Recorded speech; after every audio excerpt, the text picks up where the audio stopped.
اعوذ باللہ من الشیطان الرجیم بسم اللہ الرحمن الرحیم الصلاۃ والسلام علی رسولہ الکریم والحمد للہ رب العالمین۔ السلام علیکم ورحمۃ اللہ وبرکاتہ۔ معزز سامعین کرام، امید کرتی ہوں کہ آپ سب خیریت سے ہوں گے اور رمضان المبارک بہت اچھا گزر رہا ہوگا۔ رحمت کا عشرہ ہے، آپ نے اس رحمت کے عشرے میں ان پہلے 10 دنوں میں آپ نے یا حی یا قیوم برحمتک استغیث کی تسبیح کرنی ہے، اور یا پھر آپ نے رب اغفر وارحم وانت خیر الراحمین کی تسبیح کرنی ہے۔ اس کے ساتھ ساتھ نبی کریم صلی اللہ علیہ وآلہ وسلم نے ارشاد فرمائے ہے کہ رمضان المبارک میں زیادہ کثرت کلمہ طیبہ کی کرو اور استغفار کی کثرت کرو۔ تو کوشش کرنی ہے کہ ہر نماز کے ساتھ کم از کم 10 مرتبہ لا الہ الا اللہ اور استغفر اللہ کہہ دیا جائے، تاکہ نبی کریم صلی اللہ علیہ وآلہ وسلم کی اس حدیث پر عمل کیا جا سکے۔ آج میں جو اعمال لے کر آپ کی خدمت میں آئی ہوں وہ 7ویں روزے کے اعمال ہیں۔ آج میں آپ کو ایسے کلمات کے متعلق بھی بتاؤں گی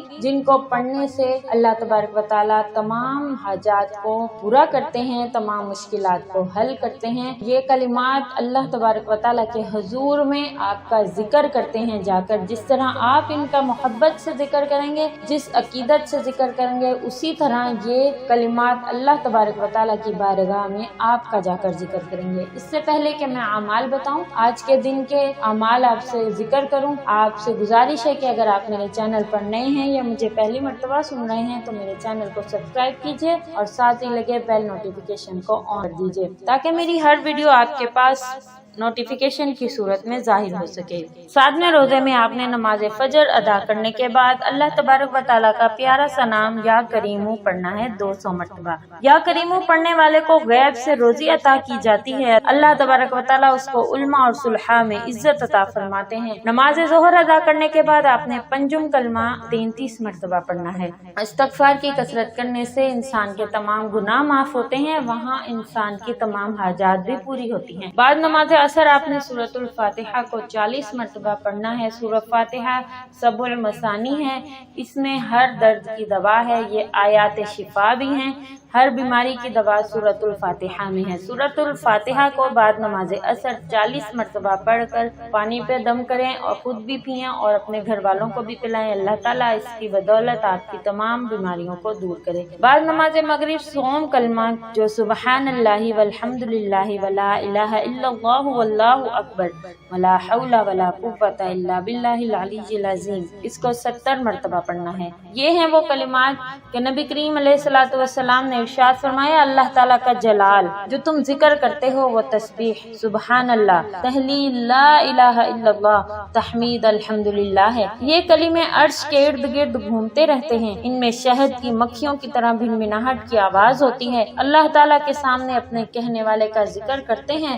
تو کیا تم میں سے کوئی یہ پسند نہیں کرتا کہ اس کے لیے ایسا شخص ہو جو اللہ کے سامنے اس کا برابر ذکر کرتا رہے؟ اور نبی کریم علیہ الصلوۃ والسلام نے سیدنا انس بن مالک رضی اللہ تعالیٰ عنہ سے روایت ہے، انہوں نے فرمایا سیدہ ام سلیم رضی اللہ تعالیٰ عنہا نبی کریم صلی اللہ علیہ وآلہ وسلم کے پاس آئیں اور کہا اے اللہ کے رسول، مجھے کچھ کلمات سکھا دیں جن کے ساتھ میں نماز میں دعا کیا کروں۔ آپ صلی اللہ علیہ وآلہ وسلم نے فرمایا سبحان اللہ، الحمدللہ، اللہ اکبر پڑھو، پھر اللہ سے اپنی حاجت کو طلب کرو، اللہ فرمائے گا ہاں ہاں میں نے تیری حاجت کو قبول کر لیا۔ اسی طرح ایک اعرابی نبی کریم صلی اللہ علیہ وآلہ وسلم کے پاس آیا اور ان سے کہا کہ آپ مجھے کلمات سکھا دیں۔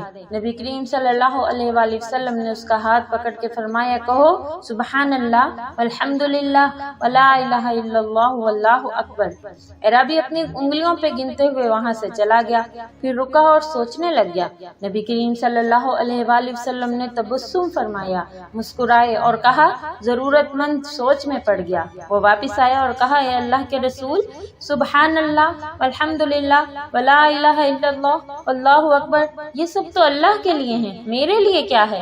آپ صلی اللہ علیہ وآلہ وسلم نے فرمایا اے عرابی، جب تم سبحان اللہ کہتے ہو تو اللہ فرماتا ہے اس نے سچ کہا، جب تم الحمدللہ کہتے ہو تو اللہ فرماتا ہے اس نے سچ کہا، اور جب تم لا الہ الا اللہ کہتے ہو تو اللہ فرماتا ہے اس نے سچ کہا، اور جب تم کہتے ہو اللہ اکبر اللہ فرماتا ہے اس نے سچ کہا، اور جب تم کہتے ہو اللہم اغفر لی اے اللہ مجھے معاف فرما دے، اللہ فرماتا ہے میں نے معاف کر دیا،